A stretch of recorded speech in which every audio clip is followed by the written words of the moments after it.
Bang, jadi sebelumnya aneh minta penjelasannya step by step, satu persatu. Permasalahan kita runutkan dulu. Kita dudukan dulu apa di dalam hapusnya hak negara untuk menjalankan pidana itu, satu di antaranya adalah perbuatan yang telah diputuskan dengan putusan pengadilan telah menjadi tetap. Terus yang Oke. kedua, sebab meninggalnya si pembuat atau pelaku, Hmm. pelaku pelaksana, apa, pleger, bahasanya pleger, Oke. pelaku pelaksana. Oke.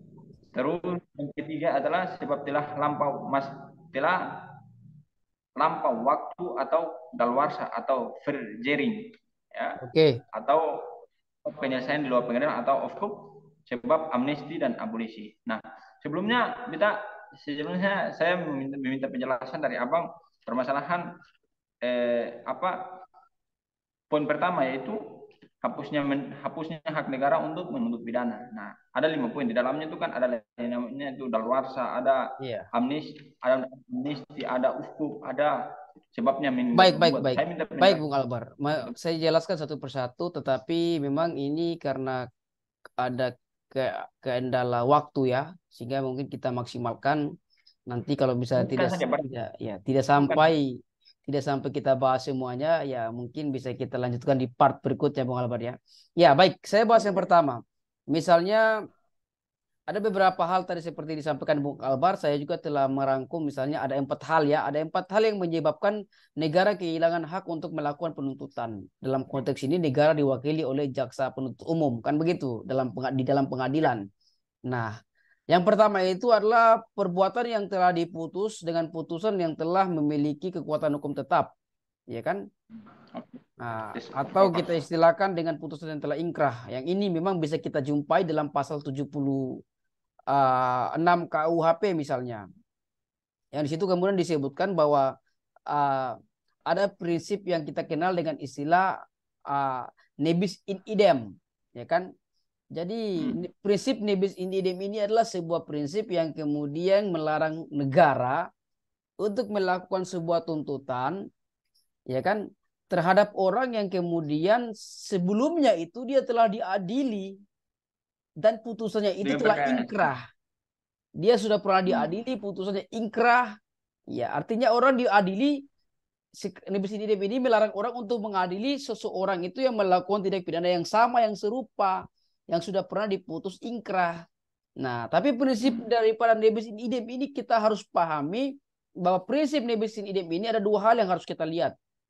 Ada 2 prinsip Siap. similaritas yang memang harus dimiliki. Yang pertama adalah subjek perkara itu apa sama, objek perkara juga itu sama. Perkaranya perkara ini, Ah. pasalnya ini. Jadi ada similaritas, ada persamaan di situ, ada karakteristik yang sama. Nah, kalau misalnya perkaranya ini sama tapi subjeknya berbeda, orangnya beda, maka itu bukan nebis in idem, kan begitu. Misalnya dalam perkara perdata juga mengadopsi yang namanya prinsip nebis in idem. Misalnya objek perkaranya sama, perkara tentang tanah warisan dengan luas sekian-sekian dengan objek yang sama lah pokoknya begitu. Nah, kemudian Subjek juga. iya, kemudian subjeknya itu misalnya kita istilahkan dengan para pihak yang terlibat dalam perkara perdata tersebut itu sama. Para pihaknya misalnya saya sebagai penggugat, Albar sebagai tergugat. Nah, itu namanya nebis in id sama. Jadi ada similaritas, ada persamaan subjek dan objek perkara. Nah, itu kita istilahkan dengan nebis in idem. Nah, ini yang tadi yang disebutkan pertama tadi Bung Albar, ini kemudian menjadikan negara kehilangan hak untuk menuntut. Begitu Bung Albar. Nah, yang berikutnya misalnya dader atau pembuat tindak pidana itu kemudian meninggal dunia. Nah, ini misalnya kita bisa baca dalam pasal 77, ya kan? Nah, Oh, tentu tentu pasal 77 KUHP misalnya. Nah, orang yang meninggal dunia kan ya buat apa kemudian dia harus diperiksa lagi kan udah meninggal dunia kan begitu Bung Albar. Buat apa harus dituntut? Nah, tapi memang di satu sisi ada hal yang agak menarik ini kan. Bahwa orang yang meninggal dunia ini kemudian sebetulnya kalau kita berbicara proses hukum ini kalau kan orang yang diadili ini kan orang yang dituntut di muka persidangan itu kan menimbulkan sebuah persepsi atau prejudis buruk di pandangan orang-orang kan begitu. Orang-orang akan menganggap wah dia ini seperti begini, dia adalah pelaku kejahatan, dia ini adalah seorang violence, orang yang suka melakukan kekerasan misalnya begitu kan. Nah, tapi kalau misalnya dia meninggal dunia lalu kemudian kasusnya ini diproses, tentu dia dan pada akhirnya dia putusannya bebas, tidak terbukti atau putusannya lepas, perkara adalah perkara bukan perkara pidana, onslaught maupun free spark kan begitu. Nah, tentu tentu saja ini sangat baik bagi almarhum. Ya kan karena nama baiknya itu menjadi pulih sebab ada putusan pengadilan yang mengatakan bahwa dia tidak bersalah atau putusannya itu putusan lepas. Kan begitu Bung Albert. Tapi lagi-lagi kan ya itu cuma sebagai sebuah logika.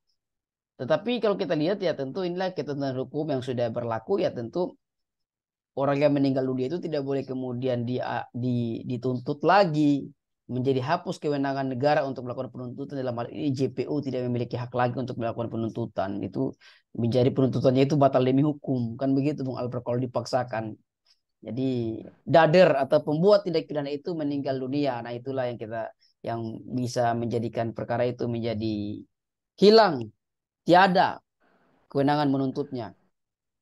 Nah, berikutnya misalnya kita bisa lihat lagi perkara itu Daluarsa, Mas. ya daluarsa ya. Perkara daluarsa atau Feraring atau perkara telah lampau waktu.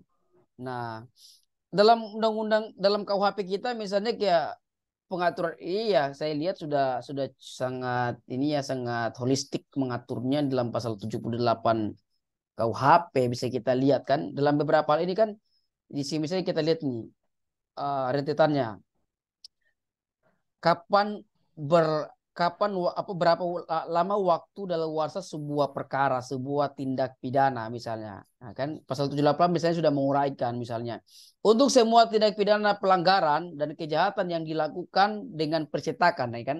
Jadi tindak pidana yang dilakukan dengan percetakan, ya kan? Dengan percetakan itu sesudah 1 tahun, itu durasi waktunya itu sesudah 1 tahun, ya kan? Masa daluarsanya. Kemudian kejahatan yang diancam dengan pidana denda, koma, pidana kurungan, atau pidana penjara paling lama 3 tahun. Nah itu sesudah 6 tahun. Jadi sesudah 6 tahun itu kemudian dalam menjadi daluarsa. Kemudian ada uh, untuk tindak pidana kejahatan yang diancam dengan pidana penjara paling lama dari 3 tahun yaitu sudah 12 tahun. Untuk tindak pidana kejahatan yang diancam dengan pidana mati atau pidana penjara seumur hidup itu sesudah 18 tahun. Untuk pembuat tindak pidana yang masih anak-anak masa tenggang daluarsa hapusnya penuntutan pidana adalah dikurangi sepertiga dari ketentuan pasal 78 ayat 1. Nah, jadi itulah batas-batas waktu yang sudah ditentukan dalam dalam undang-undang kan begitu. Nah, mengenai ya kan berikutnya kita bisa baca dalam pasal 79 ada lanjutannya kan begitu kan. Mengenai sejak kapan berlakunya ditenggang daluarsa, hapusnya kewenangan penuntutan pidana ditetapkan secara umum. Dalam pasal 79 yakni pada hari sesudah perbuatan dilakukan. Jadi itu dihitung, ya kan? Yang ada 1 tahun, ada beberapa tahun yang saya sebutkan tadi waktu daluarsa itu dihitung sesudah, ya kan? Sesudah tindak pidana itu dilakukan atau sesudah dilakukannya perbuatan tindak pidana itu. Ya, misalnya tadi ada ya kemudian Bu Albert melihat ada suatu peristiwa pidana yang diancam 1 tahun penjara, kan begitu kan? Nah, kemudian ancaman daluarsanya itu adalah misalnya 10 bulan. Nah, untuk menghitung kapan startnya sampai kepada 10 bulan itu dihitung pada saat sesudah terjadinya tindak pidana itu baru dihitung sampai seterusnya. Nah, tapi ada pengecualian dalam ketentuan ini, dalam ketentuan undang KUHP ini. Misalnya ketentuan pengecualiannya itu dilihat itu kan ini ketentuan pasal 79 ini dikecualikan dalam 3 hal. 3 hal ya, 3 hal. Nah, misalnya mengenai pemalsuan atau perusakan mata uang. Nah, kemudian dikecualikan lagi mengenai kejahatan yang diatur dalam pasal 328, 329, 330 dan 333 kan begitu KUHP. Kemudian mengenai pelanggaran dalam pasal 556 dan 558 huruf A. Nah, ini semua pengecualian yang memang apa namanya dihitungnya masa daluarsanya itu berbeda daripada yang tadi saya sebutkan di awal. Nah, ini bisa diekspor lagi oleh kawan-kawan semua atau Bung Albar. Ini mungkin sebagai pengantar ini kan, karena memang Bung Albar terlihat begitu bersemangat untuk memberikan tema-tema yang cukup menarik ya. Tetapi Bung Albar ini cenderung apa namanya seperti membidik tanpa memberikan warning, peringatan. Jadi kita dipaksa untuk selalu standby menghadapi berbagai macam Siap. tekanan dan berbagai macam rekomendasi daripada konstituen-konstituen yang telah ditampung oleh Bung Albar agar Enpolsio berbagi cerita tentang hukum Indonesia, hukum tanah air.